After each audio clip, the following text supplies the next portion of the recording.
People don't judge you from your past. They judge you from what you do. Like, nobody ever asks me about my past. They assume, they see things, you know. Everybody assumes because I have tattoos on my face and tattoos on my hands and my fingers and my whole body's tattooed, they automatically assume that I've done time.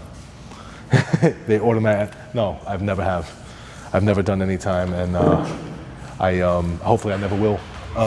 If you guys really like what you're doing with the dogs, yes, I love it. There's a need for it, and you're not gonna make a lot of money, but you can make a difference.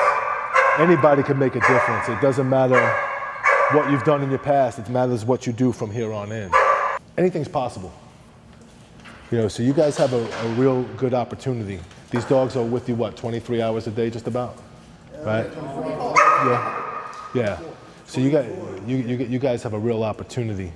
You guys are learning from the best teachers in the world. Like, everybody asks me, like, I take in dogs that are aggressive, that are human aggressive. Like, I was just telling Sue, we took in 2 dogs in the last week that most people would have put down. Took in a 90-pound male that's lunging at people and biting people. I took in one that nobody could handle. I bring them to my house, they're fine. I don't have any problems with them. You guys are learning from the best teachers in the world. You could have the best trainers in the world come in here. No one's gonna teach you better than them. Study them, you have the time. You got nothing better to do in here. So you might as well just take the time, learn from these dogs. These dogs will teach you everything that you need to know about them. And you can learn a lot from these dogs. I've taken in dogs. I took in a dog back in December. My friend called me, she found a dog running down the street in Rockmart. The dog had a chain embedded in its neck.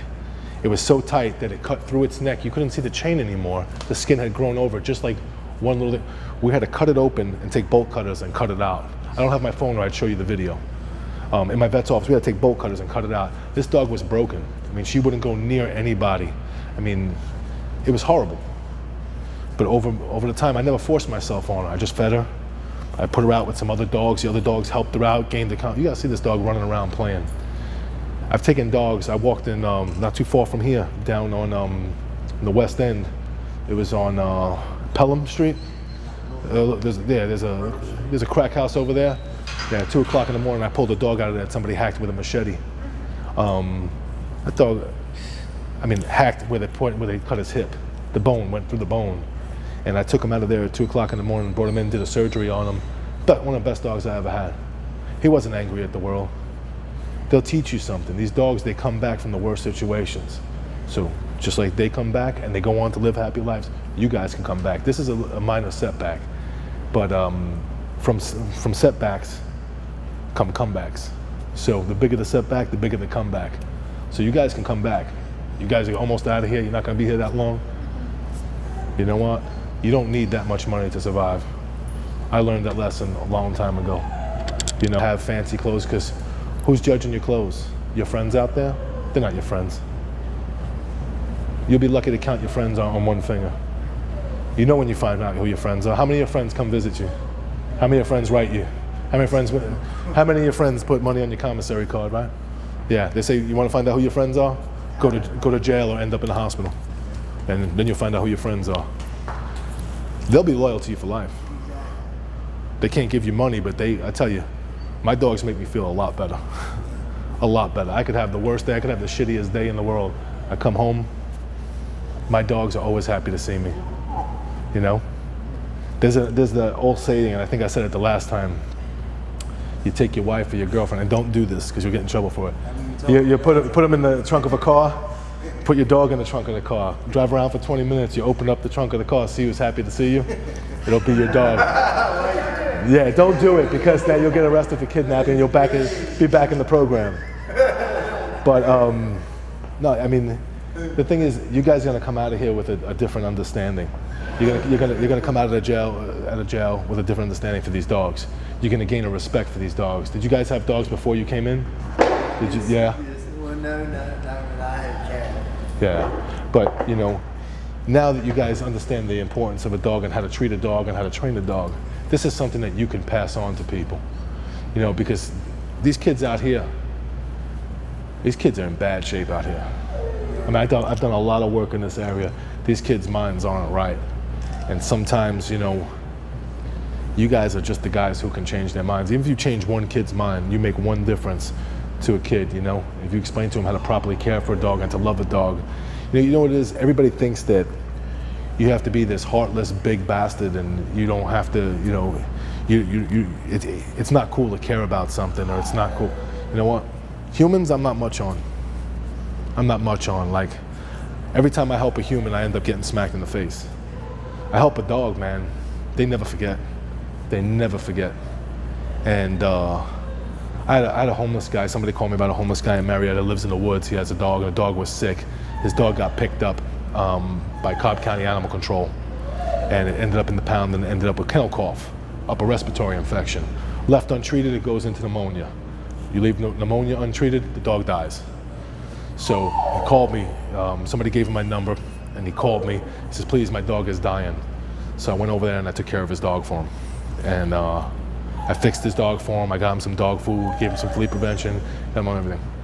So for months, I told him that I would help him out as long as he does the right thing by the dog. So he's doing the right thing by the dog. I was helping him out, bringing him food. We got him,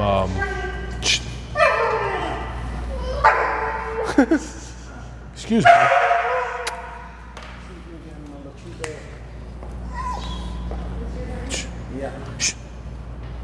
And so I helped the guy out, and every time I went to see the guy, he was drinking. Always drinking. He'd sit there in front of the fast food restaurants and everybody would feed him, and then he'd take whatever money he panhandled for, and he was drinking. And the cold weather was coming in. It was getting down into the teens. And so I went to go see him, and I brought him some sleeping bags, I brought him a tent and a tarp, so we're supposed to get some snow. And I told him, I said, you know, why don't you get out of the woods? Why don't you go get a place? You know, I can get you some help. You gotta put the alcohol down. He wouldn't put the alcohol down, but I found him a place. I found a lady who ran an extended stay motel, and she said that she'd give him a job and let him stay there with him and his dog for free, pay him a minimal amount of money, but he had a roof over his head for him and his dog. It lasted 2 days before he went back in the woods and started drinking. He called me the other day, said he needed food for the dog. Then I gotta turn my back, you know? I help you.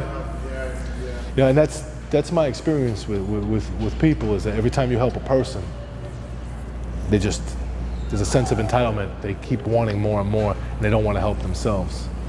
You know, no one's going to help you. You guys got to help yourselves. Very rare that someone's going to come along and sincerely help you. So when you get out, you know, go look for something in the animal field. If this is something that you like, that you're passionate about, that you think that you can do for, like, I do not want to go back to working a regular job. I work probably 90 hours a week. 80 to 90 hours a week is what I work. Like I said, if you broke it down by hourly pay, I make nothing. I have enough to survive, but I'm the happiest I've ever been. I'm doing something that I love to do. People say, oh, you sacrifice. It's not a sacrifice when you love doing what you do. Like, if you love this, I mean, it's a great way to make a living. You go find somebody. You look up dog trainers and see if you can apprentice under somebody, and tell them your situation. Just say, look, this is what I want to do. You'll find good people out there. Go work at the pound. You know, they hire, there are people there with criminal records. It's not the end all. People think, oh, you have a criminal record, that's the end of your life. It's not. You get out, it's a new beginning. You know, like I tell these, you know, I tell people, like, these dogs, they come out of jail, they never look back. When they come out of the pound, they never look back. So it's real important as to, you know, what you guys do when you get out. Try not to come back in. Yeah. There's better places. There's a better place than this. And how long you had this one? I only had her for like, I would say about 3 or 4 weeks. About 3 weeks. She's cute. She's adorable. She came from the Fulton? Oh yeah. Yeah. Do you only pull from Fulton? Yeah. Yeah, she was, we pulled her right off the euthanasia list. Really? She was on they put her on the euthanasia list the day her stray dog expired. Really? Yeah, she was a puppy, a 9-month-old puppy. Wow. But she was sick. Did I mess you up? I'm sorry, but no, you did, I guess. Yeah. I just, I took in a dog about a year ago from Fulton County. They called me. They had a litter of 6 puppies that was 6 weeks old. It was part of a cruelty investigation. There's a mother and 6 pups at a house that was abandoned. They were all chained up. The mother has scars all over her, and there was 2 dead dogs on the premises. And she was eating one of the carcasses. And they called me to come get the puppies. So I said, well, where's the mother? And they said, well, the mother's human aggressive and she's dog aggressive. I said, well, she's in the pound with puppies. He said, well, the puppies are weaned. You could just come get the puppies. I said, no, that's not how we do it. I said, I'll take the mother. So I walked into Fulton County and I went with a couple of people. One of the guys I was with walked over there and the dog went ape shit. So one of the guys who works at the kennel, he says, how are you going to get that dog? I said, with a leash. So I walk over there and they all had pneumonia, the dogs. They were dying. We couldn't legally sign them out. We had to sign them out as evidence because there was still a court case going on. We were allowed to treat them. We weren't allowed to fix them, but we were allowed to medically treat them. So we had to get 7 nebulizers and get all the dogs on nebulizers, give them breathing treatments and IVs. And so we got them out of there. I got the mother out of there. I put her on a leash. I walked out. I dewormed her, gave her a flea pill right in the middle of the pound. And the guy's just sitting there looking like, how'd you do that? I'm like, I put her in my van. I never had an issue with her. I put her with other dogs. We adopted her. We got everybody healthy. It took a year, but she got adopted last week. It took me a year to find a home for her. And she was a perfect dog. She just had a couple of scars on her. And just like people judge you guys, you know, by the way you look and things like that, people judge dogs. It's funny, like I walk down the street or I'm in a park with some of my dogs or something, and people see me coming and they just go the other way. I'm sitting there going, are they judging me or are they judging the dogs? I don't know who it is, but you know, look at this one.